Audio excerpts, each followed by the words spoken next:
Isang mangkok na naman ang tumama sa ulo ni Pancho nang ibato sa kanya yun ng kanyang tiyahin na si Maring. Naggalit sa kanya ang ginang dahil alas 7 na ng gabi pero wala pa ring sinaing. Bumukol ang pagkakatama ng mangkok sa ulo ni Pancho. Hindi yun nabasag dahil sa medyo makapal ang mangkok. Walang nagawa si Pancho kundi ang sundin na lang ang utos ng tiyahin. Hindi na lamang niya inintindi ang pagiging masama ng kanyang pakiramdam. Uli lang lubos na si Pancho, 4 na taon na ang nakalilipas. Namatay ang kanyang mga magulang sa isang ambush sa Zamboanga. Ang mga magulang niya ay mga volunteer sa kabundukan. Dahilan para ma-expose sa mga yon sa mga rebelde na naging mitya ng kanilang buhay. Pagdampot ni Pancho ng mangkok, nakaramdam siya ng kaunting pagkahilo. Napahawak siya sa haligi ng pintuan. Salbong pa rin ang pilay ng kanyang tiya Maring na parabang hindi man lang ito na konsensya sa ginawa. Ano ba? Tatayo ka na lang ba dyan? Nagugutom na ako! Wala pang kanin! Sandali lang po tiya, medyo nahihilo ko eh. Nahihilo? Parang mangkok lang tumama sa ulo mo, hilo ka na! Yung anak nga ni Leng, nabagsakan ng hollow block sa ulo, parang wala lang eh. Huwag ka nga mag-inarte dyan! Pumilos ka na kasi! Naiirita na ako! Bilis! Lumabas ang ginang ng bahay na yon at binangga pa siya. Pinilit ni Pancho na makapaglakad. Pero marahan siyang napaupo at napahiga sa sahig. Dahil sa pagtama ng mangkok, sama ng pakiramdam at walang maayos na kain, parang umiikot na ang paningin ng binata. Ginapang niya ang sahig mula pintuan hanggang kusina. Kumapit na lang siya sa haligi para muling makatayo. Kahit nahihilo ay ginawa niya ang lahat na makakaya para makapagsaing. Ang makapagsaing ng maayos sa kasagsagan ng kanyang nararamdaman ay isa ng tagumpay para kay Pancho. Napapangiti na lang siya sa mga ganong kaliit na bagay. Sa buhay kasi niya, wala naman siyang may tuturing talaga na tagumpay. Lalo na't nakatali siya sa poder ng kanyang tiyahin na masama ang ugali. Makalipas ang ilang oras, kahit masama pa rin ang pakiramdam, ay naisip na lang ni Pancho na magwalis-walis sa kanilang bakuran. Napalingon siya sa labas nang mapansin na naroon ang nag-iisa niyang kaibigan. Sinitsitan siya nito, kaya agad din naman siyang lumapit. Uy, Pancho! Halika! Sandaling binitawan ni Pancho ang kanyang hawak na walis at lumapit sa kaibigan. Oh, bakit? Napadalaw ka? Kung makasabi naman to ng makadalaw, para ka namang nakabilanggo. Anong tawag mo rito sa buhay ko? Di ba bilanggo? Nakakulong sa utang na loob sa tiyahin ko? Hanggang kailan ka ba magbabayad ng utang na loob niya sa tiyahin mong masama ang budi? Baka habang buhay ni. Nung isalba niya kasi ang buhay ko, pakiramdam niya, kanya na yung buhay ko eh. Grabe, pambira naman yan. Ang pangit ng ganyan, pre. Ang mabuti pa, pakinggan mo itong good news ko sa'yo. Good news? O sige nga, pero kung may bad news, yun muna. Walang bad news, pre. Puro good news to. Naalala mo si Mr. Magbanwa? Yung nagtitinda ng abaka sa bayan? Oo! Hindi na abaka lang ang tinitinda niya. Nagbebenta na rin siya ng bag na gawa sa abaka. Ang good news dito, gusto niyang kunin tayo na tao niya. Malaki ang sahod natin kapag magandang bentahan. Kaya sumama ka na sa akin. Magkakapera ka na, makakalayas ka pa sa tiyahin mong pinaglihis sa kasamaan. Wala akong pinag-aralan eh. Wala akong maiaambag sa ganyang trabaho. Ikaw na lang. Ito naman si Pancho, oh. Ano ka ba? Kaya tayo iti-train eh. Ako rin naman walang ideya sa trabaho na ganun. Basta, pag-isipan mong maigi pre ah. Kasi ang oportunidad, hindi yan laging bukas. Hindi yan basta-basta mababalikan kung kailan mo na gusto. Ewan ko, hindi ko alam. Pero sige, pag-iisipan ko yan. Tinapik ni Donnie si Pancho sa balikat. Nagulat ang binata nang maramdaman ng kakaibang init ni Pancho. Nag-alala ito sa kanya. Uy, pre, ang init mo ah. May sakit ka ba? Teka, Grabe, namumutla ka oh. May sakit ako pero hindi ko na maramdaman eh. Basta, ayos lang naman ako. Dito ka lang pre. Kukuha lang ako ng gamot sa bahay. Inumin mo yun ha. Nagmamadaling umalis ang lalaking si Donnie.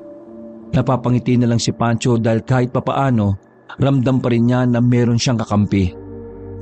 Kailan lamang nakilala ni Pancho si Donnie. Masasabi na niyang parang mula pagkabata ay kaibigan niya na ito. Hindi kasi mahirap pakisamahan si Donnie sa sobra nitong bait. Nakabalik na si Donnie at ibinigay nito ang gamot kay Pancho. May kasama pa itong pagkain. Sa likuran ng bahay kumain si Pancho dahil kung makikita siya ng kanyang tiyahin, baka kunin pa sa kanya ang pagkain nito. Kahit na papaano ay gumaan na rin naman ang pakiramdam ng lalaki. Ang kaso nga lang, wala talagang magandang gabi para kay Pancho. Pancho, nasa ka ba ha? Kanina pa ako tawag ng tawag sa'yo ah. Pasensya na po, tiya. Inaayos ko lang yung mga tambak sa likuran ng bahay. Halika nga dito. Piningot ni Maring ang pamangkin sa harapan ng mga kabarkada ng ginang. Wala itong pakialam kung mapaya si Pancho sa mga yun. Ang sabi ko, ibili mo kami ng pulutan. Pingi ka ba? Wala naman po kayong sinabi kanini. Pasensya na po. Kakasabi ko lang, di ba? Ano ba? Puro tutuloy na ba yung tenga mo? Nagtawanan ang mga ginang sa sinabi ni Maring. Tila gusto na lamang ni Pancho na lumubog sa kinatatayuan sa sobrang hiya nito. Sumasagot ka pa eh. Gusto mong hindi ka makakain ng isang linggo, ha? Alis! Bilisan mo! Magiinuman na kami! Nakayokong umalis ng bahay si Pancho. Nagmamadali siyang maglakad habang sa ibaba lamang ang tingin. Hindi niya inaasahan na meron siyang mababanggang matandang babae. Puti na ang buhok nito at medyo kuba na rin. Pero ang pinagtataka ni Pancho, sa lakas ng pagkakabangga niya ay hindi man lang natumba ang matanda. Ganun pa man, abot langit ang kanyang paghingi ng paumanhin. Naku, pasensya na po pasensya na, hindi ko po sinasadya. Ngumiti lang ang matanda sa kanya. Halos hindi na makita ang mata nito dahil sa kasingkitan. Kulupot na rin ang mukha ng matanda pero katakatakang malakas pa rin ito. Ayos lang po ba kayo? Huwag kang mag-alala. Wala namang nangyaring masama sa akin. Sigurado po ba kayo? Malakas po ang pagkakabangga ko sa inyo eh. Tiningnan-tingnan pa ni Pancho kung may galo sa matanda. Pero wala naman siyang nakita. Malungkot ang iyong mga mata. Kahit itago mo ang katotohanan ng iyong buhay, binubunyag ka ng mga mata mong punong-puno ng kawalan ng pag-asa. Sa narinig na yun, ay tila may kumurot sa puso ni Pancho. Hindi niya akalain na may isang taong makakabasa ng tunay niyang nararamdaman. Ramdam niya ang namumuong tubig sa gilid ng kanyang mga mata. Pero pinigil niya lang ang maiyak dahil ayaw niyang magmukhang mahina. Magtiis ka lang, iho. Alinman sa mga araw na ito ay magbabago ang buhay mo. Manghuhula po ba kayo? Fortune teller? O baka Diyos kayo na nagpanggap lang na tao? Ay mali, isang diwata pala. Isang malapad lamang ng ngiti ang pinakita ng matanda sa kanya. Pagkatapos ay naglakad na rin siya paalis. Naiwang nakatayo si Pancho na puno ng pagtataka. Nahihiwagaan siya sa matanda. Yun ang unang pagkakataon na may taong tila nakakaintindi ng tunay niyang nararamdaman. Kaya kahit papaano, gumaan ang kanyang pakiramdam. Nakangiting tumalikod si Pancho. Naglakad na rin siya ng mabilis patungo sa bilihan ng isawan. Pagdating niya roon, natakam siya sa mga isaw na nakasalang sa baga. Matagal na kasi niyang gustong makakain ito. Pero dahil wala naman siyang pera at umaasa na lang sa kanyang tiyahin, hindi niya matikman-tikman ang pangarap na isaw. Halos maglaway siya habang pinapanood ang mga nakasalang sa ibabaw. Sa isip-isip niya, bawasan niya ng isang stick ang pulutan ng kanyang tiya Maring, pero hindi na lang niya tinuloy dahil alam niyang bilang ng ginang ang pulutan na pinabibili niya. Pagkatapos ng halos 5 minuto ay naluto na rin ang isaw. Nagmamadali siyang makabalik sa bahay. Pagdating doon ay padabog na inagaw ni Maring ang plastik at pinalabas siya ng bahay. Hindi siya papapasukin ng ginang hanggat wala pa siyang nililinis sa loob. Nakaupo lamang si Pancho sa gilid nang mapadaan ng dalagang si Laura. Bit-bit ng dalaga ang gamit nito sa school. Isang kolehiyala ang dalaga, maganda at matalino. Talagang pangarap ng maraming kalalakihan ang dalagang si Laura. Uy, Pancho, anong ginagawa mo rito sa labas ng bakuran niyo? Nagulat si Pancho nang pansinin siya ng babae. Nag-uusap naman kasi sila nito noon. May pagkakataon kasi na tinulungan ni Pancho si Laura na magbitbit ng mga pinamili nito. Mula noon, naging maganda ang pakikitungo sa kanya ng babae kapag nakikita sila sa daan. Maingi sa loob eh. May mga kainuman si Tia Maring. Nagpapahangin lang muna ako dito. Ganun ba? Nilalam mo ka na yata dyan eh. Ayos lang. Sanay naman ako sa lamok eh. Mukhang ginabi ka ng uwi ah. Oo nga eh, ang dami kasing ginagawa sa school. Alam mo na, graduating na kasi ako. Kaya ayun, busy talaga. Sana makagraduate ka at magkaroon ng honor, no? Hindi naman malaga sa akin yung may honor eh. Basta maayos lang ang grades, ayos na. Kung sa bagay, tama ka. May gagawin ka ba ngayon? Ako? Oo, may iba pa bang Pancho dito? Hindi, ang ibig kong sabihin, bakit mo tinatanong? Gusto ko sanang pumunta sa kapihan ni Mang Tutang. Masyado akong na-stress kanini. Gusto ko lang sana mag-relax. Huwag ka mag-alala, sagot ko. Ay naku, nakakaya naman. Sa dami ng lalaki dyan eh, bakit ako pa? Sa totoo lang, sa iyo ako komportable eh.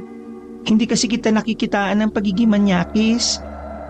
Hindi tulad ng iba dyan sa tuwing dadaan ako, kung tumingin sa akin, kulang na lang eh. Sunggaban ako eh. Maraming salamat pero kasi... Minsan ko lang ito sinasabi sa isang lalaki hindi ko na ito nauulit. Kaya sana samahan mo na ako. Gusto ko lang talaga ng kakwentuhan. Sandaling tumingin si Pancho sa loob ng bahay. Nagkakasiyahan na ang kanyang tiya at mga barkada nito. Naisip ni Pancho na minsan ayos lang naman din na lumayo-layo siya. Nang sa gayon ay nakakahinga rin siya kahit na papaano. Sige na nga. Ayun, bibigay ka rin naman pala eh. Pasensya ka na kung maarte pa. Iniisip ko lang kasi baka hanapin ako bigla ni tiya eh. Hayaan mo siya. Masama naman ang ugali niyan eh. Hintayin mo ako Magbibihis lang ako. Pag-alis ng babae ay napahawak na lang si Pancho sa bakuran nila. Nakangiti siya at hindi makapaniwalang niyaya ng isa sa pinakamagandang babae sa lugar nila. Inamoy-amoy niya ang sarili. Pumitas siya ng maraming sampagita sa kanilang bakuran at pinahid ang bulaklak sa kanyang damit. Handang-handa na siya noong mga sandaling yon. Pero nawala ang ngiti niya nang biglang magtayuan ng kanyang mga balahibo. Hindi niya alam ang dahilan kung bakit. Pero napatingin siya sa kaliwang banda ng daan na medyo madilim. Wala namang tao roon. Pero yung pakiramdam niya, parang bigla na lang may nagmamasid sa kanya. Naglakad ng bahagya si Pancho para lumapit doon. Wala naman siyang makita. Inisip niya na baka guni-guni lang niya yon. O baka dala na rin ng gutom dahil kulang din ang binigay ni Donnie sa kanya.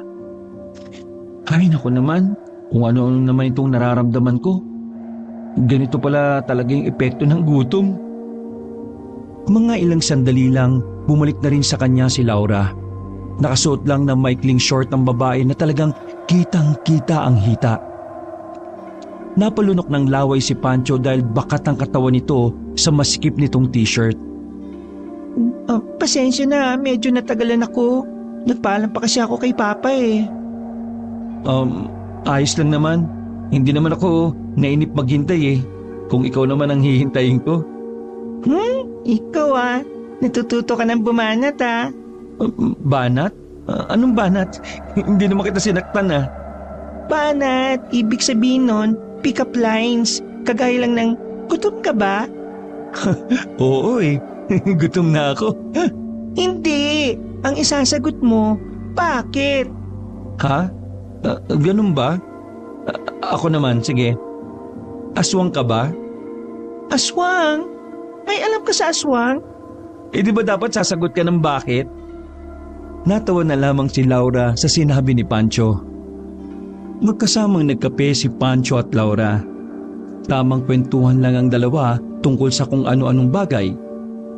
Noong mga sandaling yun, masayang-masaya si Pancho dahil yun ang unang beses na naramdaman niyang may nagpapahalaga sa kanya. Ayaw man niyang umasa na sana magustuhan din siya ng dalaga, pero hindi mawala-wala sa kanyang isip na baka kahit kaunti may pagtingin din sa kanya si Laura. Natapos ang kanilang pagkakape nang may ngiti sa mukha nila. Habang naglalakad pa uwi, binabagalan talaga ni Pancho ang paglalakad para mas matagal silang magkasama. Pancho, may tatanong ako sa'yo. Pero sana, wag mo akong pagtatawanan Oh, bakit naman kita pagtatawanan?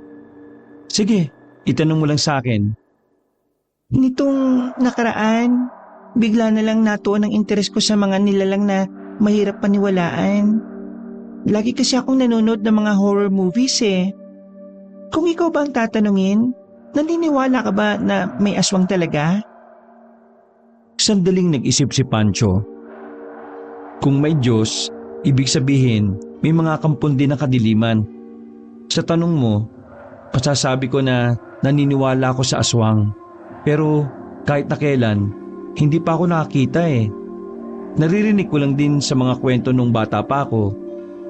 Ako kasi naniniwala ako. At alam mo ba, parang ang sarap siguro sa pakiramdam na maging aswang.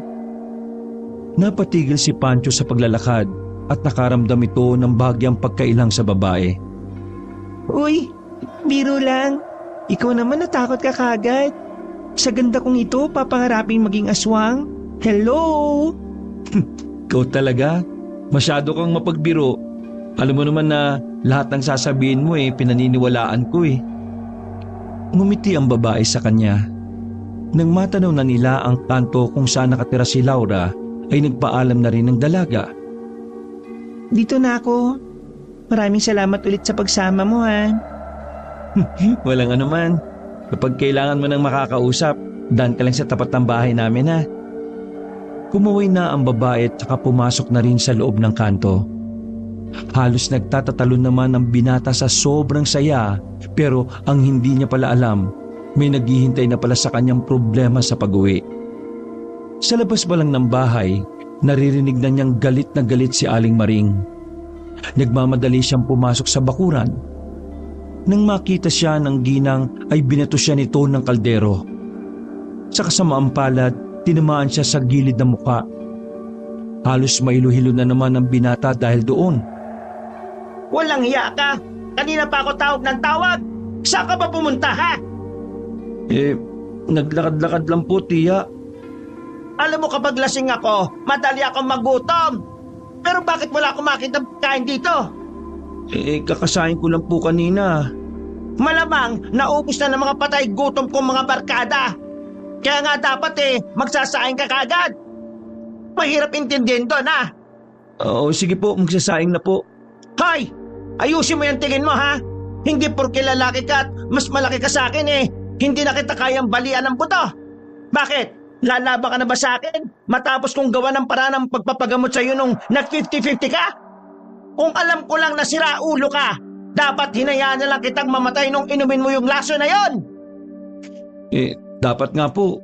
Hinayaan nyo na nga lang ako kaysa naman sa ganitong buhay Masipot ka pa? Tingin mo sa akin, tanga? Bubuhayin kita para meron akong alalay at para ikaw na rin ang magbayad ng ginawa ng nanay mo sa akin. Eh ano ba kasing kasalanan ni Mama sa'yo? Bakit galit na galit ka? Ilang taon nang wala si Mama. Patawarin niyo na ho siya. Patawarin? Tingin mo kaya ko siyang patawarin matapos siyang udlutin ang pagyaman ko? Kung hindi niya sana sinabi sa kanukong boyfriend noon ang mga ginagawa ko, hindi sana ako hihiwalayan noon. Eh di sana, mayaman na sana ako. Walang salita ang lumabas sa bibig ng binata. Hindi niya alam kung paano ko kontrahin ang sinabing yun ni Maring. Pinili na lamang niyang manahimik. Kaya ikaw, umayos ka sa buhay mo ha? Kasi kung wala ako, matagal ka na rin wala sa mundong ito. Tanggapin mo ang katotohanan na mabubuhay ka lang sa mga tira-tira ko. Naintindihan mo? Napatango na lamang si Pancho. Pero sa loob-loob niya, gusto na niyang sapakin ang ginang. Kung meron nga lang siyang ibang mapupuntahan, baka matagalan niyang pinatikim ang kanyang tiyahin. Tinanggap ni Pancho ang mga salitang binitiwan ng ginang. Akala ni Pancho ay doon nahuhupa ang galit ng kanyang tiyahin. Pero sa sumunod na mga araw, nagtaka siya dahil ilang araw nang hindi umuwi ang kanyang tiyahin. Ilang araw na rin siyang walang matinong kain. Sinubukan niyang puntahan si Donnie, pero wala ito sa kanila. Ang sabi, nagpunta sa Maynila dahil may patay sa pamilya nito. Walang-walang matakbuhan ng binata. Hindi na siya makautang pa sa mga tindahan dahil lahat ng yon ay inutangan na ng kanyang tiyahin. Nakaupo lang si Pancho habang nakasandal sa gilid ng pinto. Noong gabing yon, umaasa siya na kahit si Laura man lang ay mapadaan. Pero wala rin. Walang kahit na sino ang gustong tumulong sa kanya. Pawis na siya. Nanginginig na ng dahil sa gutom. Sinubukan niyang tumayo pero dahil sa hina ng kanyang tuhod ay bumagsak lang siya sa lupa. Hirap na siyang makabangon sa ilang araw na tanging tubig lang ang laman ng tiyan. Tila bumabagsak na rin ang kanyang katawan. Gumapang siya sa bakuran nila. Nakita niya ang halaman doon na sana ay kakainin niya. Pero may matandang humarang. Nang tumingala siya, yun ang matandang nabangga niya noong nakaraan. Nakangiti ang matanda sa kanya. Hindi niya alam kung bakit. Ang sabi mo, magbabago ang buhay ko. Ito na ba ang sinasabi mo? Na mula sa paghihirap, mas lalo pang mahihirapan? Marahang umupo ang matanda at tumitig sa kanyang mapungay na mata. Ngayong gabi, magsisimulang magbago ang buhay mo, iho. Tutulungan kita. Bigyan mo na lang ako ng pagkain. Masaya na ako. Pakiusap. Gutom na ako. Napansin ni Pancho ang daladalang kaldero na matanda. Nabuhayan siya ng loob ng mga sandaling yon. Pakiramdam niya, hulog ng langit ang matanda para sa kanya. Ang mag-alala, nandito talaga ako para pakainin ka. Heto, tanggapin mo itong kalderong may laman kanin at napakasarap na ulam. Punong-puno ito. Pupusin mo. Kahit nangihina ay pinilit ni Pancho na makabangon. Nanginginig pa ang mga kamay niya nang buksan ng kaldero. Nang umalingasaw ang amoy ay mas lalo siyang nagutom. Walang ano-ano ay nilapa agad ni Pancho ang laman ng kaldero. Para siyang mabangis na hayop na hindi nakakain sa loob ng mahabang panahon. Sige lang, ubusin mo yan. Pagkatapos niyan, salubungin mo ng may ngiti ang panibago mong buhay. Ang bagong ikaw na kung saan mas mataas ka na sa lahat ng taong naririto. Hindi ka na nila pwedeng apihin dahil may kakayahan ka ng makaganti. Hindi na yung pinakinggan ni Pancho dahil sa sobrang gutom niya ay pagkain lang ang laman ng utak niya. Hindi pa nauubos ni Pancho ang pagkain ay umalis na rin ang matanda. Makalipas lang ng halos 5 minuto, taob na rin ang kaldero. Napahiga na lamang si Pancho sa lupa. Sobrang ginhawa ang kanyang nararamdaman. Ilang minuto lang parang napawi na ang kanyang panghihina. Nang maramdaman na kaya na niyang tumayo, tumayo siya sa loob ng bahay. Kinuha niya ang natitirang tubig at saka nilaklak. Hindi ko maintindihan. Bakit parang kakaibang lakas ang meron ako ngayon? Hindi mapakali si Pancho. Para na siyang nakadroga na kung ano-ano ang ginagawa.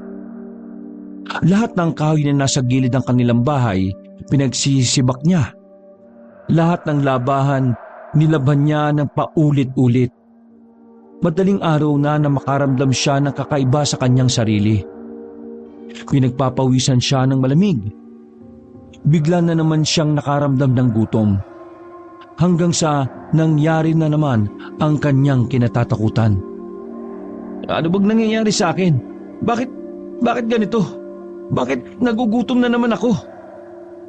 Kasabay ng pagtagaktak ng kanyang pawis ay ang pagtulo ng kanyang laway. Ilang sandali pa, bigla na naman siyang bumagsak. Hawak-hawak ang tiyan dahil sa matinding gutom. Mas malala pa ang nararamdaman niyang gutom kumpara noong una.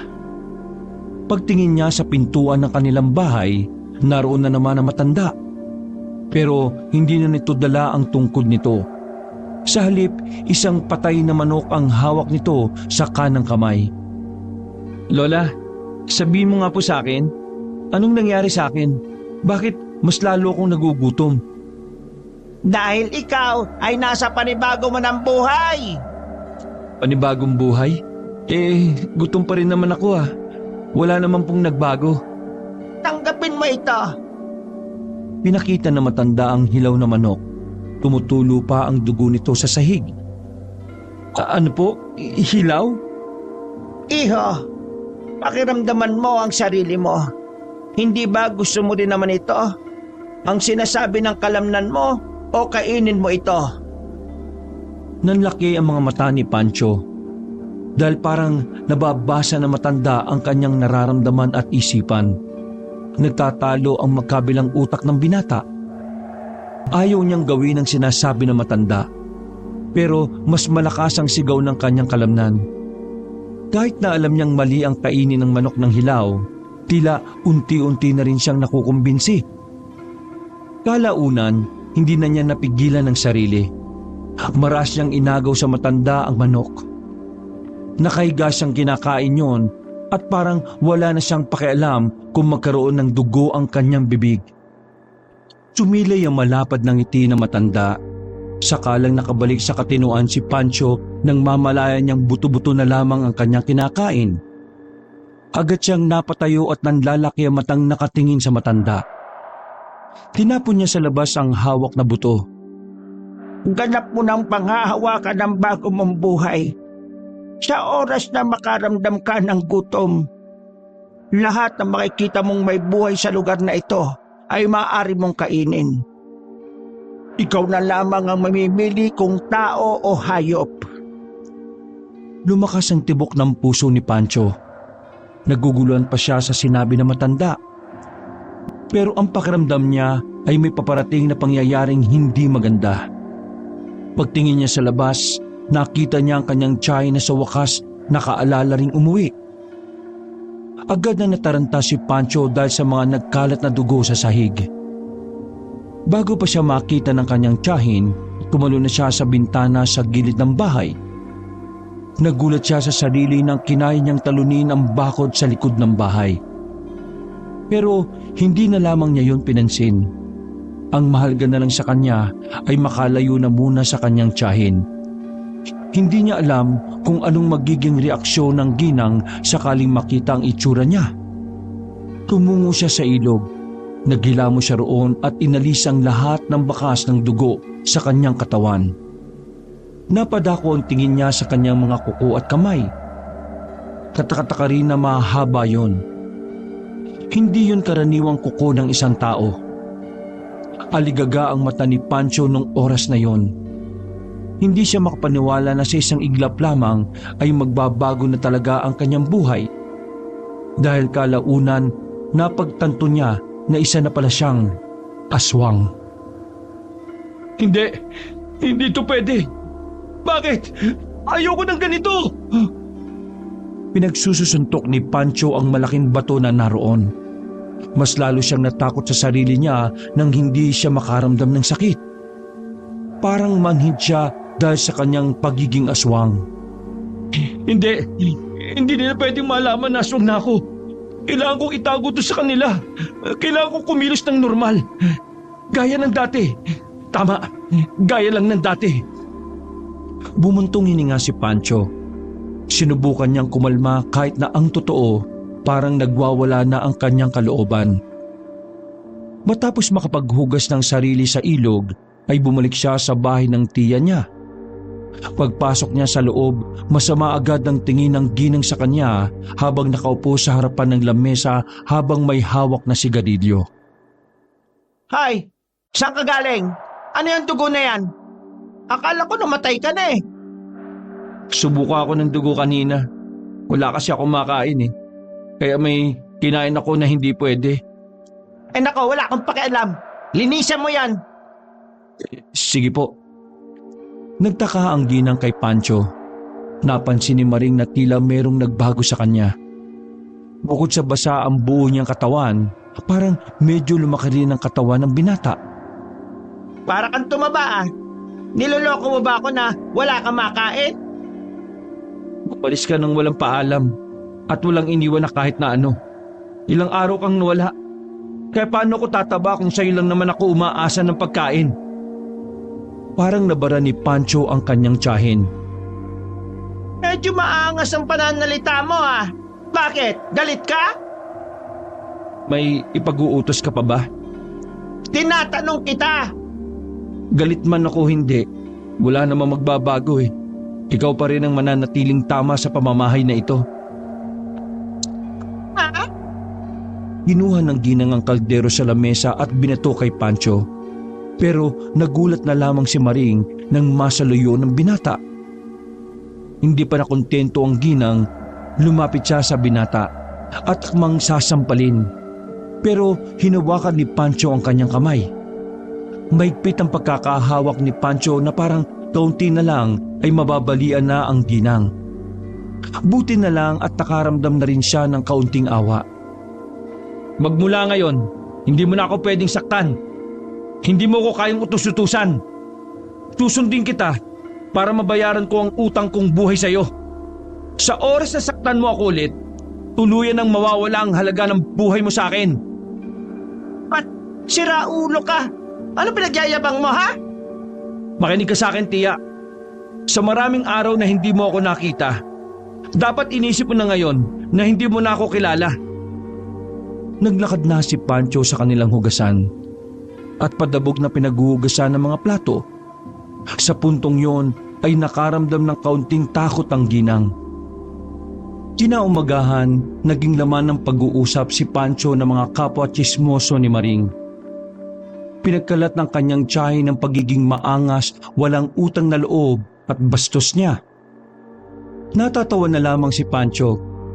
Hindi na siya naapektuhan ng mga ganoong salita.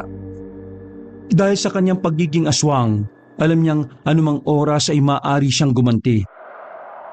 Pinipigilan niya na lang ang sarili dahil alam niyang hindi naman siya masamang tao. Lumabas siya para bumili ng mantika. Napadaan siya sa bahay ng isang tsismosa na labis din niyang kinaiinisan. Dumako ang kanyang tingin sa bakuran. Nakita niya sa gilid ng bahay ang kulungan ng mga manok. Napangisi na lamang si Pancho dahil alam na niya kung saan siya kukuha na makakain pagsapit ng gabi. Habang naglalakad ay nakasalubong niya si Donnie. May dala ito mga pasalubong para sa kanya. Masaya si Donnie na lumapit. Pero ang unang napansin nito ay ang pagiging maputla ni Pancho. Uy pre, ayos ka lang ba? Ang putla mo ah. Ayos lang naman ako. Ay, siya nga pala. Ito mga dala ko para sa'yo. Galing Maynila yan. Pasensya ka na ha. Di ako nakapagsabi sa'yo na aalis ako eh. Namatay kasi ang lolo ko. Biglaan. Nakikiramay ako pre. Salamat din sa mga dala mo. Ano, ayos ka na ba ngayon? Ayos na ako. Pre, pwede mo ba ako masamahan mamaya? Pupuntahan ko lang ang tito ko. Sa kabilang bari lang naman. Oh, sige. Sasamahan kita. Paano ang tiya mo? Baka saktan ka na naman nun. Kaya mo yun.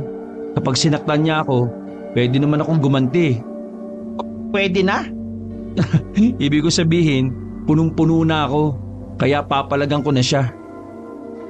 Tinapik ni Donnie ang kaibigan sa balikat. Ayos siyempre. Pero siyempre, huwag kang mananakit na matanda ha. Pwede mo namang isumbong sa barangay eh. Tumangon na lamang si Pancho. O sige, salamat ulit dito ha. Bibili ako ng mantika eh. Ako naman bibili lang ng bigas sa kabila. Masayang naghiwalay ang dalawa. Nagtungo si Pancho sa palengke.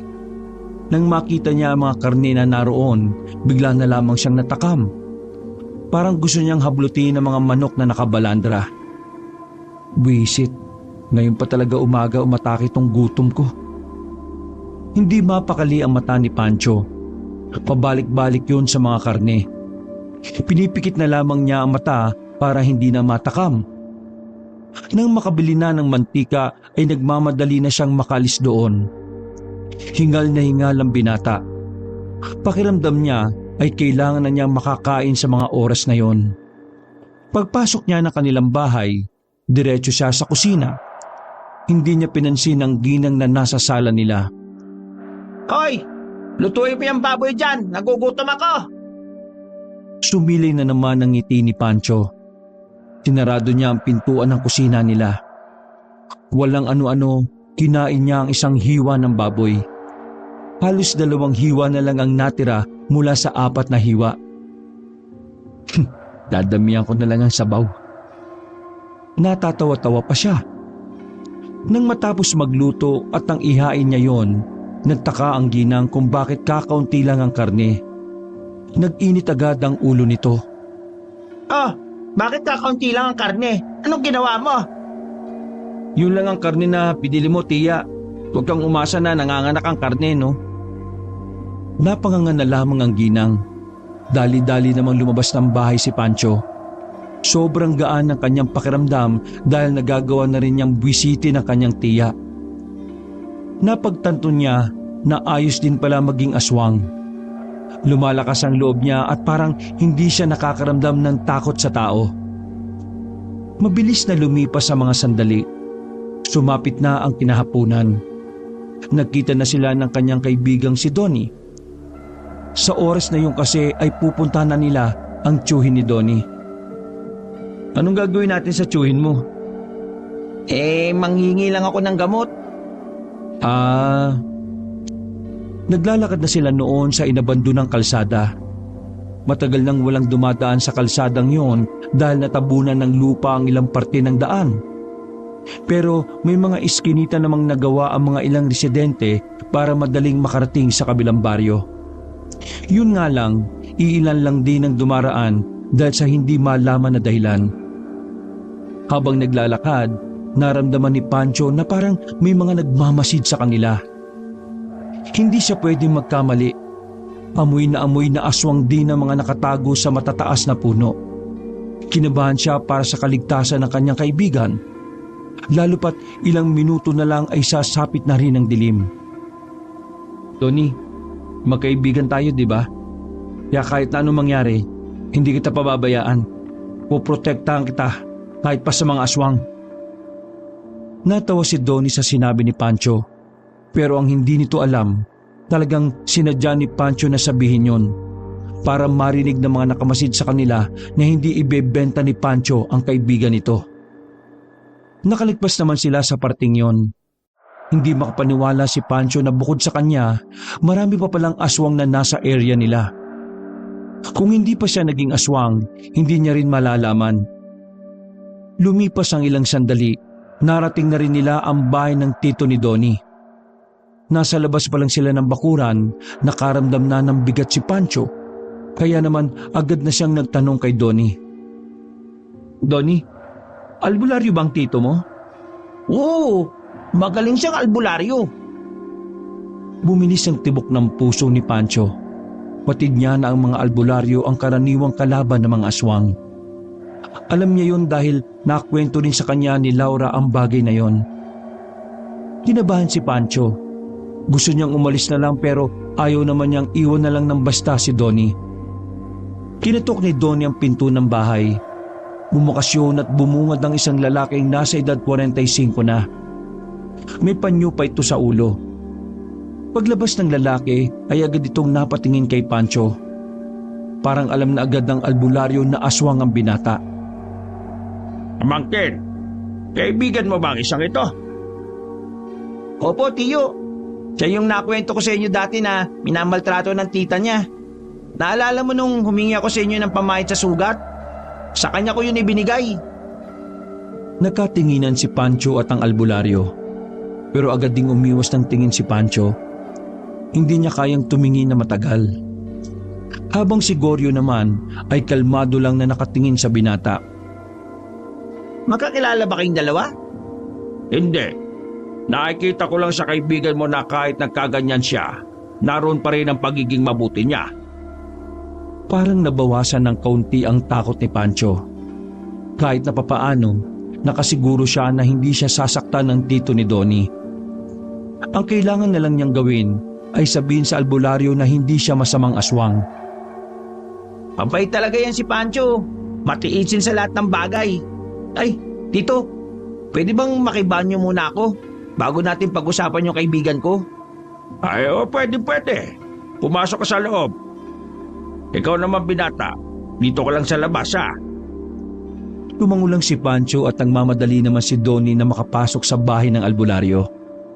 Naiwan ng dalawa sa harap ng mahabang lamesa. Umupo sila at agad na nagsalita si Goryong. Mamatay ka sa loob kapag pumasok ka ron. Maraming pangontra ang naroon. Aswang ka, di ba? Natatarantang sumagot si Pancho. Pero hindi ako masamang aswang. Biktima lang po ako. Kaya pakiusap, huwag niyo akong patayin. Huwag niyong sabihin kay Donnie kung ano ako. Maniwala kayo, hindi ako masama. Huwag ka mag-alala. Nalalaman ko kapag ang aswang ay masama o hindi. Marunong akong bumasa ng mata. Puro kalungkutan ang meron sa mata mo. Kung ganun nayanggaw ka pala. Kwento mo nga sa akin na nangyari. Ilang araw akong walang kain-kain. Tubig na lang ang sumasalba sa akin nang umalis ang tiyahin ko nang walang paalam. Sa kagutuman ko, nanghina na ako. Pero isang matandang babaeng dumating. Binigyan niya ako ng isang kalderong kanin at ulam na hindi ko alam kung saan galing yun. Kinain ko yun.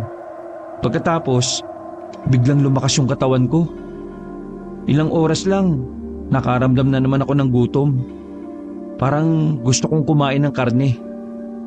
Ayun, nanghina na naman ako. Tapos, dumating siya uli. Binigyan ako ng manok na hilaw. Pagkatapos kong kainin yun, doon na nagbago yung sarili ko. Kakaiba na yung lakas ko. Natatakam na rin ako sa mga karne.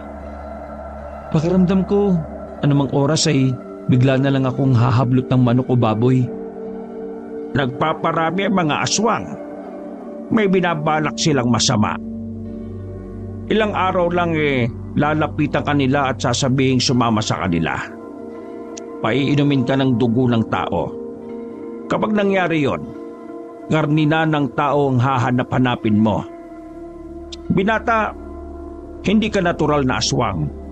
Nayanggaw ka at mayroong paraan para makabalik ka sa dati. Matutulungan niyo po ba akong maging tao ulit? Ayoko ng ganito Natatakot ako na baka dumating ang araw na masaktan ko si Donnie. Kaya kitang ibalik sa dati, pero sa isang kondisyon. Kahit ano, gagawin ko. Tulungan niyo lang po ako. Patayin mo ang lahat ng aswang para hindi na dumami pa ang mga salot sa probinsyang ito. Ko? Papatayin ko mga aswang? Paano ko naman po gagawin yun? Aswang ka rin, kapantay mo lang sila. Kung gugustuhin mo magagawa mo. Pero magpasalamat ka na lang na may kaunting pag-asa ka pa para maging tao ulit. Pero hindi ko yung binibigay ng libre. Kailangan mong paghirapan. Huwag kang matakot na baka hindi mo kaya. Dahil kapag lumipas ang mga araw, malalaman mo rin sa sarili mo na malakas ka at hindi ka na pangkaraniwan. Mananatiling lihim ito sa ating dalawa. Umasa ka. Sige po, gagawin ko ang gusto nyo. Pero bigyan nyo ako ng oras. Naninibago pa ako sa lahat ng nangyayari sa akin eh. Hindi kita mamadaliin. Pero sana magawa mo bago pa nila magawa ang pinaplano nila. Sige po, maraming salamat po at hindi nyo ako hinusgahan. Palagi kang kinukwento sa akin ni Donnie kaya nakilala na kagad kita. Alam kong hindi ka masamang tao. Basta, gawin mo ang pinagagawa ko sa iyo at wala tayong magiging problema. Ay, sandali lang. May kukunin lang ako. Sandaling umalis ang albularyo. Pagbalik nito ay may dala na itong singsing na kulay itim. Binigay ng albularyo ang singsing kay Pancho. Para saan po ito? May kilala rin akong nayanggaw noon. Kaibigan ko. Yan ang gamit niya para mapigilan ang pagkatakam niya sa mga hilaw na karne. Sige na, suotin mo. Sinunod ni Pancho ang utos ng albularyo. Saktong-sakto naman yun sa kanyang daliri. Nasa na po pala yung kaibigan nyo? Hindi siya nakinig sa akin Mas pinili niyang maging aswang. Kaya ayun, napilitan akong paslangin siya noon kaysa magalaw niya ang pamilya niya. Biglang napaisip si Pancho. Napagtanto niya na papaslangin din siya ni Goryong kapag naligaw siya ng landas. Teka, bakit man tagal magbanyo ng lokong yon? Okay, Loading mamaya mo na laruin yung birdie mo. Pagkakalahating oras ka na yata dyan Huwag mong ubusin yung conditioner ko dyan. Natawa na lamang si Pancho. Sa mga sandaling yun, ay wala na siyang takot na nararamdaman sa albularyong si Goryong. Ang problema nga lang niya ay kung papaano niya papaslangin ang mga aswang na kagaya niya. Nang lumabas na si Donnie sa banyo ay nag-usap na rin ang magtito. Tahimik lang na nakikinig si Pancho sa dalawa tungkol sa gamot na hinihingi ng kaibigan. Matapos yun, nagpaalam na rin ang dalawa. Dala na ni Donnie ang halamang gamot para sa ubo ng kanyang ina. Kapag may problema, bumalik lang kayo Maraming salamat po, Tito. The best ka talaga. Marami pong salamat. Tumango na ang albularyo. Nagsimula na rin sila maglakad. Ginabi na sila sa daan. Habang naglalakad, napansin ni Pancho na himalang hindi siya natatakam sa karne na manok. Talagang naging epektibo nga ang singsing na bigay ni Goryong. Habang naglalakad ang magkaibigan sa kalsada, muling naramdaman ni Pancho ang mga kapwa-aswang na nasa paligid. Huminto siya at napansin naman yun ni Donnie.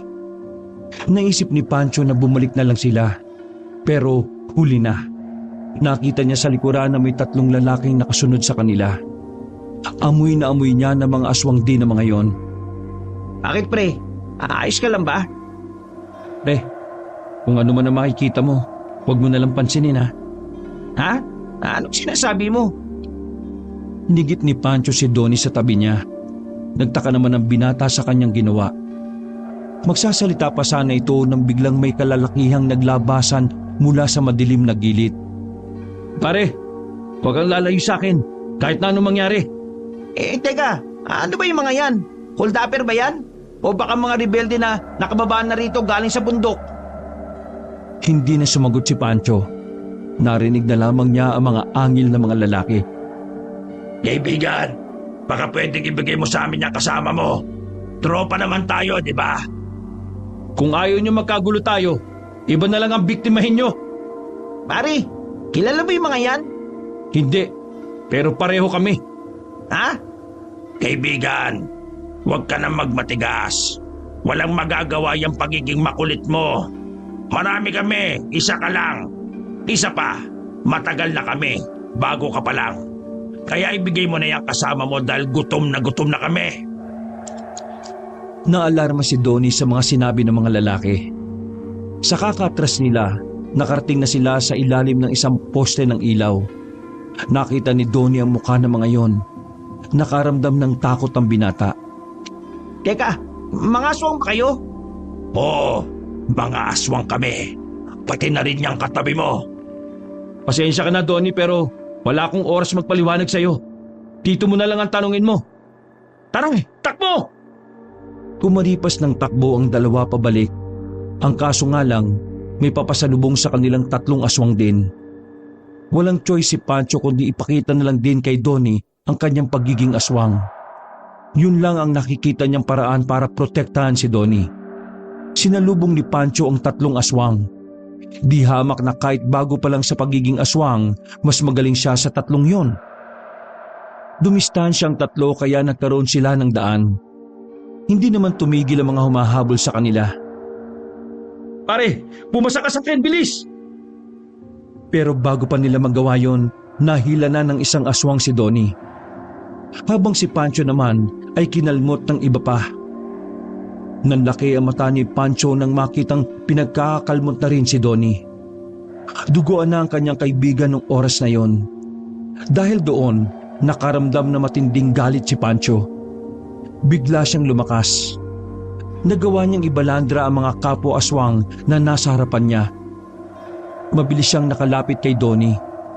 Na nung pagkakataon na yon ay hindi na rin niya kayang tumayo. Anong ginagawa niyo? Mas humaba ang kuko ni Pancho. Ang tanging naiisip na lang niya nung mga oras na yon ay paslangin ng mga aswang. Hindi siya nagdalawang isip na atakihin ng mga nasa harapan. Gulat ang mga kapwa-aswang nang magpakita ng kakaibang bilis si Pancho. Sirit ang dugo ng ibang aswang. Sa halos 1 minuto lang, marami na agad sa mga aswang na yon ang bumulagta. Nakaramdam ng kaunting takot ang mga yon. Hindi na sila makalapit kay Donnie. Tandaan niyo ito! Uubusin ko kayong lahat! Agad na binitbit ni Pancho ang kanyang kaibigan. Mabilis siyang tumakbo paalis at hindi na rin nakasunod sa kanya ang mga aswang. Bumalik sila sa bahay ni Goryong. Sakto naman na nasa bakuran pa ang albularyo. Inarang kami ng mga aswang. Wala nang malay si Donnie sa mga sandaling yon. Marami na rin kasing nawalang dugo rito.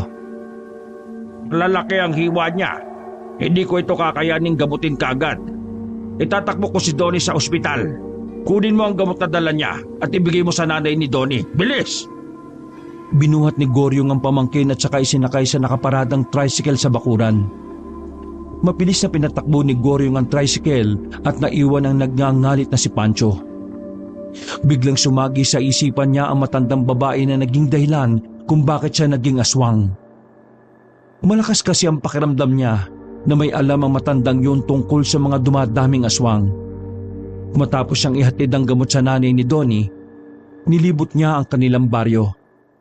Ilang oras ang kanyang ginugol. Inabot na siya ng madaling araw. Dakong 4:00 na, nakita na niya ang matanda na kaswal na naglalakad sa gilid ng kalsada. Malayo pa lang siya, nakangiti na ang matanda sa kanya. Mabilis na lumapit si Pancho sa matanda. Sinakal niya agad yun at dinikit sa pader. Ikaw ang dahilan kung bakit nagkakandaletse-letse ang buhay ko ngayon.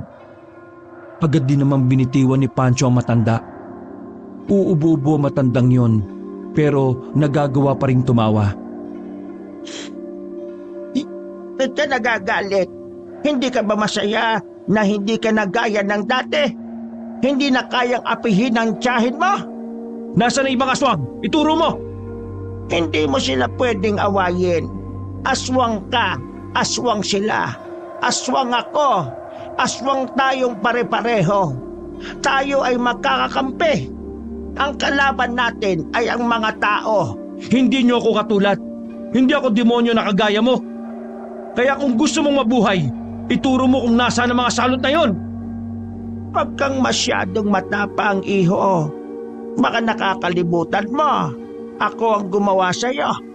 Ibig sabihin, kaya kitang kontrolin. Napatigil ang matandang babae nang makitang may suot sa daliri si Pancho. Nanlalaki ang mata na matanda. Walang talagang Goryong yan. Pakialamera. Agad na napagtanto ni Pancho na ang singsing na suot niya ay para din pala hindi siya makontrol o maging utusan na matanda. Hindi mo ako makokontrol, tanda. Kaya kung ayaw mong mamatay ngayon, Sabihin mo na sa akin! Lumabas sa mahabang kuko ni Pancho. Sa pagkakataong yun ay nakaramdam na ng takot ang matanda. Dahil alam nitong hindi niya pwedeng bilugin ang ulo ni Pancho.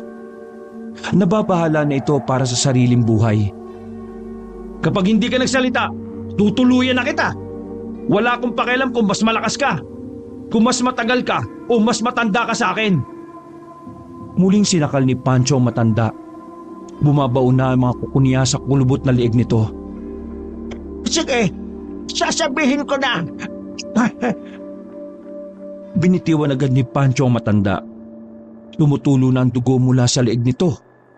Pero pinilit pa rin ito ng binata na magsalita. Sa abandonadong baryo na San Miguel, naroon ang mga kagaya mong nayanggaw ko. Tumawa ng mahina matanda na para bang nang iinsulto. Kahit malawad mo kung nasaan sila, kauubra sa kanila dahil mag-isa ka lang. Mamamatay ka lang doon. Bago ko mamatay, mauuna ka na. Nang sa ganun makapagpahinga ka na. Kumamba si Pancho ng atake pero nakatalo na matanda sa pader. Pero hindi na nagpapigil si Pancho. Hinawakan niya matanda sa paa at muling hinila pababa. Wala pang ilang segundo, sumuka na ng dugo ang matanda nang ibaon ni Pancho ang kamay niya sa tiyan niya. Tama lang na mawala ka na para matigil na yung pagpaparami mo. Hindi ka magkumpay, iho. Promise na. Bago malagutan ng hininga matanda ay gumiti pa ito ng nakakaloko. Para bang sinasabi ng ngiting yon na mauuwi lamang sa wala ang gagawin ni Pancho. Iniwanan ni Pancho matandang nakahandusay sa gilid. Galit na galit siyang umalis. Malapit lang naman ang abandonadong baryo sa San Miguel, kaya naman narating niya yun kaagad.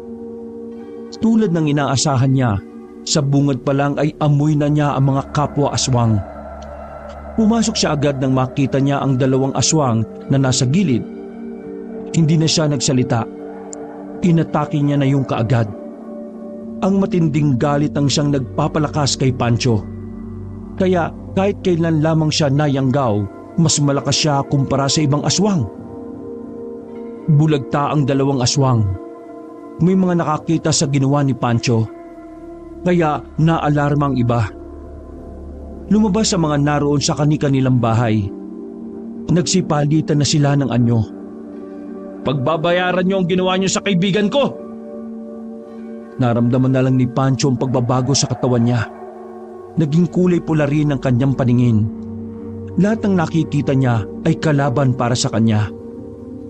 Noong mga sandaling yon, parang isang mabangis na hayop si Pancho. Takot na takot sa kanya ang ibang aswang na naroon. Lahat ay nagtataka kung bakit parang ibang-iba si Pancho kumpara sa mga aswang na kagaya nila. Walang awa si Pancho sa lahat ng makikita niya. Pinagkakakalmot at pinaghihiwa niya ang katawan. Wala siyang pinalalagpas na kahit na sino. Maya-maya pa, nakaramdam si Pancho na parang may mahapdi na sa kanyang likuran. Napansin na lamang niya ang isang kutsilyo na nakabaon sa bandang balikat. Walang kahirap-hirap niya lang yun na binunot.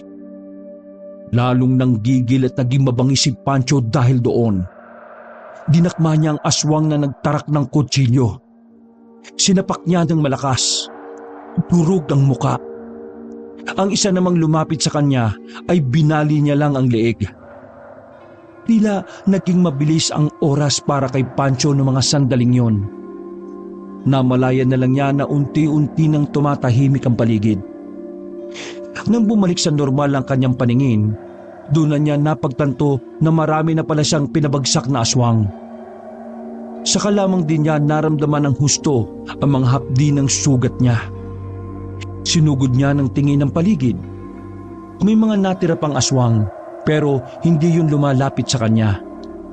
Natatakot na baka pati sila ay madamay sa mga mamamatay. Kayong lahat, kung ayaw niyo matulad kayo sa mga aswang na ito, tigilan niyo ng pambibiktima ng mga inosenteng tao. Wala silang kasalanan sa inyo. Alam ko, Minsan na rin kayong naging tao. Lahat kayo rito ay niyanggaw lang din katulad ko. Hayaan niyong mabuhay ang mga tao ng payapa. Yun ay kung gusto niyo lang din ng kapayapaan. Aswang ka rin! Bakit ba kinakampihan ng mga tao? Mas mataas na tayo sa kanila! Manahimik kang bungal ka! Sasalita ka pa, wala namang kwenta yung sasabihin mo. Nagunat ng braso si Pancho. Hindi ko ginusto maging aswang. Biktima lang din ako. Yun ang dahilan kung bakit ang puso ko ay nananatiling puso ng tao. Kaya kayo, mag-isip kayo na maayos. May mga pamilya pa kayong naiwan. Kung ayaw niyong pati sila ay mamatay dahil sa pagiging aswang niyo. Ngayon pa lang ay subukan niyo ng mamuhay ng gaya ng dati. Hindi na nagsalita ang mga natitirang aswang. Nakakatinginan lang sila sa kanilang mga sarili. Babalik ako rito para ubusin kayo kapag nalaman ko may biniktima na naman kayong tao. Siya nga pala, patay na ang kinikilala niyong inang. Iika-ikang naglakad si Pancho paalis. Hindi na rin sumunod ang mga kapwa niya aswang. Hinayaan na lamang siyang makalayo para hindi na madagdagan pa ang bilang ng mga namatay. Pagod na pagod at parang lantang gulay na naglalakad si Pancho sa kanilang baryo. Lahat ng makakasalubong niya ay iniilagan siya. May mga nagbubulungan pa na napaaway di umano ang binata. Yun ay dahil na rin sa mga hiwa niya sa katawan. Sa huling pagkakataon, pumunta siya sa bahay ng kanyang tiyahin. Pagpasok niya ng bakuran, nakatayo si Maring sa pintuan. Hindi man lang yun nagulat o nag-alala nang makita ang kalagayan niya. Napangisi na lamang si Pancho. Natatawa siya sa iniisip niya na baka kahit kaunti, makitaan niya ng konting malasakit ang tiyahin. Pero wala. O ano? Saan ka napaaway? Bugbog ka, no? Yan ang napapala ng mga mayayabang na akala mo meron ng ibubuga. Tumingin lang si Pancho ng diretso sa kanyang tiyahin habang mapungay ang kanyang mga mata. Hiya, hanggang sa ganitong kalagayan ko ba? Kahit kailan hindi mo ko tinuring na pamangkin? Tumawa ng mahina ang ginang at binato pa siya ng upos ng sigarilyo. Umaasa ka ba? Bakit? Porke duguan ka dyan, maawa ko sa'yo. Aba, wala akong pakialam sa'yo, no? Kung mamamatay ka dyan, edi ililibing kita kagad bukas. Kung mabuhay ka dyan, edi balik sa dating gawi, pagsilbihan mo ko. Unti-unting nagkaroon ng tunog ang tawa ni Pancho. Lumakas yun ng lumakas na parang mababaliw na ito. Nagtataka naman sa kanya ang ginang. Isang malaking katangahan na iniisip kong marunong maawa ang mga demonyo. Hoy, ano? Nababaliw ka na ba? Tiya, huwag mong pangarapin na mabaliw ako. Hindi mo na ako kilala. Nandisik ang mga mata ni Pancho. Susuray-suray itong lumapit sa pintuan. Tumabi naman ang ginang. Pero huwag ka mag-alala, tiya. Hanggang nararamdaman kong mahal pa kita bilang kadugo ko, walang mangyayari sa'yo. Nakaramdam ng kaunting takot ang ginang. Bakas na bakas yun sa mukha ni Maring. Dumiretso naman sa loob ng bahay ang binata. Kahit duguan, humiga ito sa sahig at tumihaya. Hoy, Pancho, huwag ka dyan mamatay. Lumabas ka nga. Doon ka mamatay sa kalye. Inaantok po ako. Hindi ako mamamatay. Matutulog lang ho ako sandali. Hinayaan na lamang siya ng ginang sa sahig. Nakaidlip si Pancho noong mga sandaling yon. Sa kasarapan ng kanyang pagtulog, sumagi na naman sa panaginip niya ang pagkamatay ng kanyang mga magulang. Pero nakita niya sa panaginip na sa halip ng mga rebelde ang pumatay sa mga magulang niya, isang lalaki lang ang nakita niya. Nagising si Pancho dahil sa masamang panaginip na yon. Naguguluhan siya kung bakit gano'n ang senaryo sa panaginip niya. Dahan-dahan siyang bumangon. Umaga na pala. Napaaray siya nang maramdaman ang mahapding sugat. Sa dami ng kalmot at hiwa sa katawan niya, parang isang malaking himala na nabuhay pa siya. Napatingin siya sa singsing na bigay sa kanya ni Goryong. Bigla niyang naisip na kakaiba talaga ang singsing na yon. Ang singsing siguro na itong dahilan kung bakit hanggang ngayon buhay pa ako. Tumayo si Pancho. Napatingin siya sa labas nang marinig na may kausap na lalaki ang kanyang tiya. Base sa asta ng lalaki, mukha itong maangas at marami pang tato. Maring, napupunti na ako sa iyo ha. Matagal na akong naniningil. 4 na taon na. Kailan mo pa babayaran lahat ng kulang mo? Magbabayad naman ako. Didiskarte lang ako. Sige na, Larry. Pangako, ako mismo tatawag sa'yo kapag may pambayad na ako. Siguraduhin mo lang ha. Kasi ayaw ko ng ginagago ko, Maring. Kilala mo ko. Kung ang mga inosente nga pinapatay ko, ikaw pa kaya na demonyo? Umalis na ang lalaki. Napapailing na lamang si Pancho. Sa isip-isip niya, kinakarma ang kanyang tiyahin. Sa mga nagdaang araw kasi, dumadagsa na ang mga inutangan ng ginang. Naligo lang sandali si Pancho at nagpalit ng bagong damit at pantalon.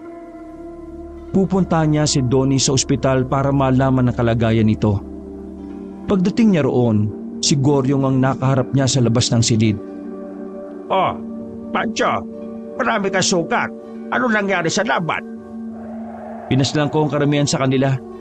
Pero binigyan ko pa ng tsansa na mabuhay ang iba dahil naniniwala akong pwede pa silang magbago Tito Goryong, sabihin mo nga sa akin, para saan ba talaga itong singsing na ito? Bakit ang lakas-lakas ko?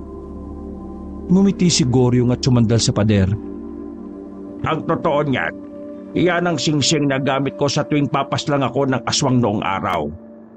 Hindi ko na yan sinusuot dahil sa singsing na yan din ang gamit ko nung pinaslang ko ang kaibigan ko. Anting-anting yan. Hindi ko inakala na gagana sa'yo. Ibig sabihin, kasinungalingan lang yung tungkol sa pangontra sa pagkakatakam sa karne? Sinabi ko lang yun sa'yo para hindi ka maobligang ubusin ng mga aswang. Kapag nalaman mo kasi na anting-anting yun baka bigla ka na lang subugod. Pero ganun naman ang ginawa ko Pinaslang ko yung matanda. Tapos sumugod ako. Pinaslang mo si Gloria? Gloria ba ang pangalan ng matandang aswang na nangyayanggaw? Oo. Siya ang pinakamatandang aswang sa henerasyon na ito. Pero pinatay ko na Nakaramdam ng paghanga ang albularyo kay Pancho. Hindi inakala ni Goryong na ganun lamang kadali na mapapaslang ng isang baguang aswang ang matandang yon. Kumusta si Donnie? Nasa maayos na siyang kalagayan. Pero ang sabi ng doktor, ilang araw pa siya rito. Babantayan ng mga sugat na malalim at para na rin palinis nila araw-araw. Ang sabi ko nga ako na maglilinis. Pero alam mo naman ang mga doktor, kasalungat yan sa mga albularyo. Masaya akong maganda na ang lagay ni Donnie. Nakakahinga na ako na maayos. Pancho, may isang pamilya pa ng aswang na hindi mo pa nakakaharap. Pero dahil pinatay mo si Gloria, tsak ako na makakadaupang palad mo na rin sila. Magpagaling ka muna tapos Hahanapin ko sila. Tumango na lamang si Goryong. Hindi na niya kinontra pa ang pagiging desperado ni Pancho. Aalis na po ako. Pakisabi na lang po kay Donnie na dumalaw ako Pancho. Bakit po? Mag-iingat ka palagi. Gusto kitang ibalik sa dati para mas marami pa kayong pagsabahan ni Donnie. Ngumiti na lamang si Pancho sa sinabi ng albularyo. Naglakad na rin siya palayo at sandaling kumaway. Sa labas ng ospital, nakaramdam siya ng kakaibang presensya. Maaga pa lang pero palagay niya, mapapalaban na naman siya. Bahagya niyang inunat ang magkabilang braso. Nagpatanog siya ng mga daliri. Maraan siyang naglakad patungo sa paradahan ng mga sasakyan. Patungo siya sa kinaroroonan ng mabigat na presensya. Pero napatigil siya nang may tumawag sa kanyang boses ng babae. Pancho! Lumingon agad ang binata na makilala ang boses. Gumaan ang loob niya. Ilang araw na rin kasi niyang hindi nakikita ang babae. Aminado siyang namimiss na rin niya ito. Laura? Oh, anong ginagawa mo rito? May sakit ka? Nagpa-check up ka? Wala. May dinalaw akong kaibigan. Ikaw, bakit ka nandito? Pinuntahan ko lang yung doktor ni Mama. Araw kasi sana ng check-up niya ngayon pero ayaw ni Mama umalis. Nagpa-reschedule na lang ako. Buti pumayag naman. Ano bang sakit ng mama mo? Sa puso. Sana gumaling na ang mama mo, no? Para makita na kita ulit na nakangiti. Sana nga. Laura, aswang ka ba? Biglang nagbago ang reaksyon ng mukha ng babae. Naging seryoso yon. Kit, bakit mo naitanong? Tumawa si Pancho ng mahina. Ano ka ba? Pick-up line yun.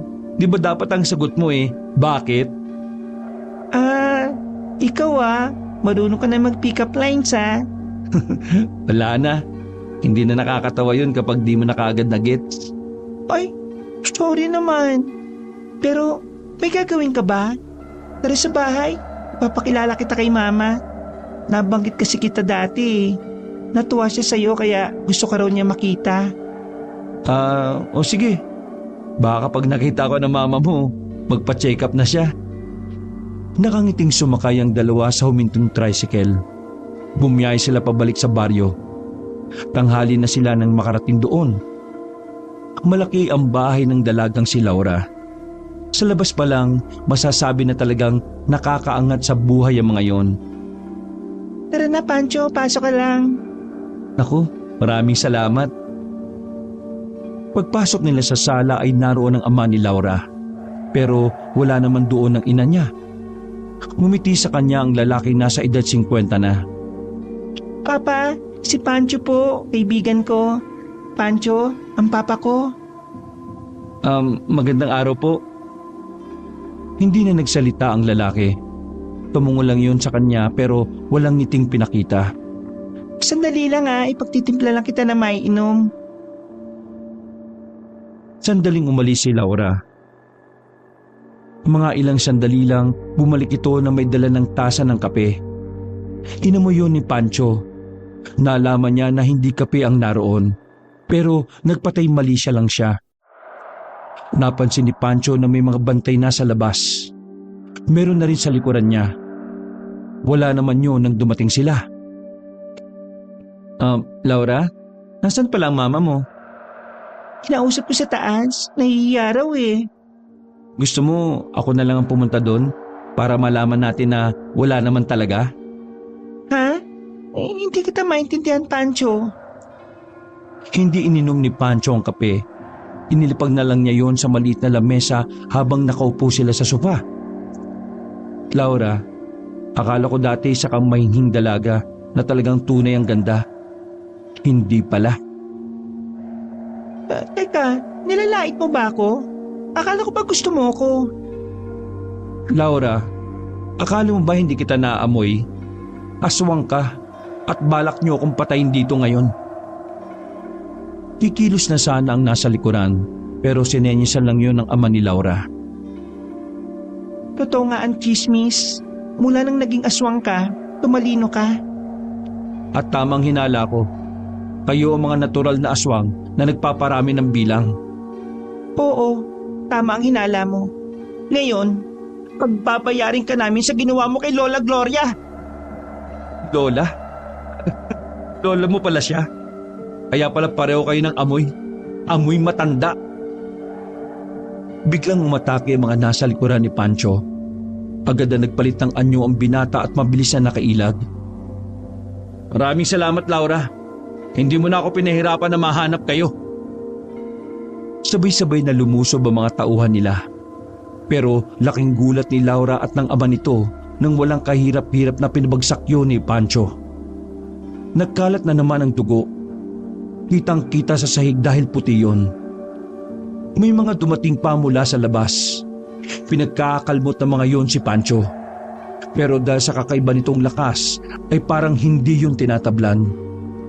Pinabagsak lang din yun ni Pancho ng madalian.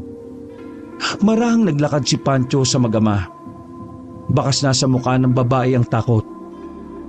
Humarang ang ama ng babae. Umatake yung kay Pancho. Nagawa nitong buhatin si Pancho para ibalibag. Pero bumangon lang din kaagad ang binata. Nang si Pancho na ang umatake, sumirit agad ang pulang likido sa tagliran nito. Laura, hindi ako pangkaraniwang aswang. Dahil sa singsing na ito, mas nakakahigit ako sa inyong lahat. Kasalanan nyo kung bakit ako ganito kalakas. Kung hindi nyo ako ginawang aswang, hindi kayo mauubo. Please, Cho, kukupaslangin.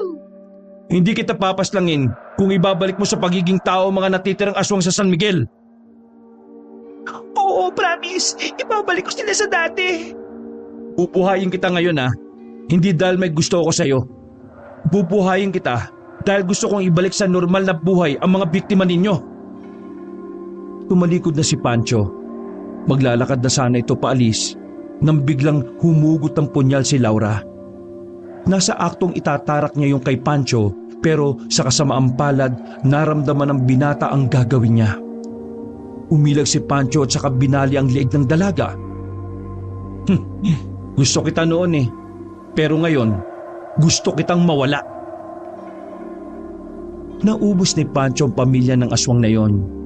Nilisan niya ang bahay na parang wala lang nangyari. Isang linggo ang nakalipas, binalikan ni Pancho ang mga niyanggaw na aswang. Isa-isa yung ginamot ni Goryong. Sa awa ng Diyos, lahat naman ay naging normal na tao na rin. Ikaw, Pancho, sigurado ka bang ayaw mo? Gusto mo na talagang maging aswang habang buhay? Buo na po ang loob ko. Magiging aswang ako habang buhay. Ito lang ang paraan para maprotektahan ko kayong dalawa ni Donnie. Ngumiti na lamang si Goryong. Paano po? Mauna na po ako. May aasikasuhin lang po ako. Bumalik si Pancho sa bahay ni Maring. Naabutan niyang kinakainan ng ginang ang luto niyang adobo. Napangiti na lamang si Pancho dahil alam niya na kung ano ang mangyayari pagkatapos noon. Kinagabihan, nakita ni Pancho na nanghihina ang kanyang tiyahin. Itinali niya yun sa haligi na kanilang bahay. Anong nangyayari sa akin, Pancho? Anong ginawa mo sa akin? Tiya, magiging immortal na po kayo. Magiging aswang na po kayo. Niyanggaw ko po kayo. Ang kaso nga lang, hindi kayo makakakain. Kaya mamamatay kayo sa gutom. Kapag kainin mo ako, gutom na ako, Pancho! Kahit anong pagmamakaawa ng kanyang tiyahin ay hindi na lumambot pa ang puso ni Pancho para sa ginang. Para kay Pancho, dapat lamang napagdaanan niyo ni Maring para mapagtanto nito ang lahat ng kanyang kasalanan. Hindi para kay Pancho, kundi para sa mga magulang niya na walang awang pinapatay ni Maring nang dahil lamang sa naudlot nitong pagyaman. Nilaglag ka ni Larry. Kaya pasensya ka na Ngayon, ikaw naman ang malalaglag sa impyerno. Kahit sumigaw ka, walang magbibigay ng pagkain sa'yo. Dadanasin mo ang gutom hanggang sa kahuli-hulihan ng hininga mo. Pancho, Tiusap, pakawalan mo na ako rito! Tumawa lang ng mahina si Pancho at lumabas na rin ng bahay na yon. Pinuntahan na lamang ni Pancho ang kanyang kaibigan na si Donnie. Tanggap na ni Donnie ang pagiging aswang niya. Sa katunayan, magkakasama na sila sa isang bahay. Na parabang sila ay isang bagong pamilya. Masaya na si Pancho. Sa wakas, naranasan na niyang muli na may maituring siyang tahanan. Isang tahanan na magpaparamdam sa kanya ng tunay niyang halaga. Marami man ang nangyari, nanatili pa rin ang ngiti sa labi ni Pancho. Ngiti na hindi na mawawala hanggat kasama niya ang dalawang importante sa buhay niya. Si Donnie at si Goryong na nagsilbi na rin nilang ama. Aswang man siya, pero nanatiling tao pa rin ang kanyang puso. Wakas.